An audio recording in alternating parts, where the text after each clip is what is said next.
Vestita di bianco come una sposa, così verrà sepolta Glory Obibo, la giovane mamma di origini nigeriane che ha scelto di non tentare di curare il tumore al seno scoperto in gravidanza, sacrificandosi per la sua bambina.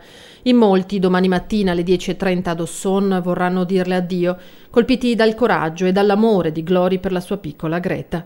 La 29enne, arrivata anni fa in Italia su un barcone, è morta domenica alla casa dei Gelsi, dove per una settimana hanno potuto stare con lei la bambina di appena 3 mesi e il compagno Samuele Nascimben.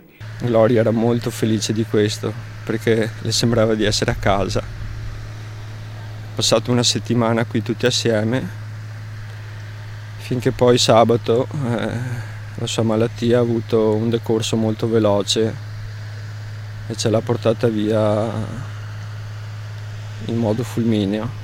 Eccola la camera che ha accolto Glory, Samuele e Greta e chissà quante altre famiglie prima di loro.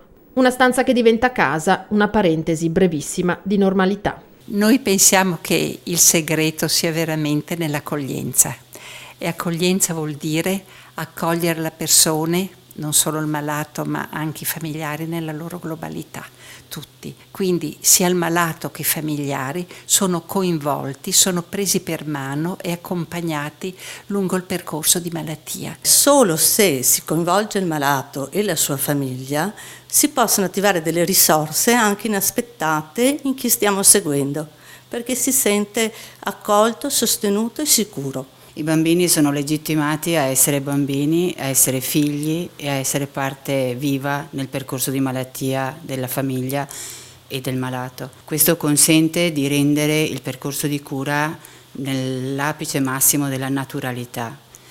Aiutarli a vivere quel momento rende possibile anche in qualche modo accettare che mamma o papà se ne deve andare.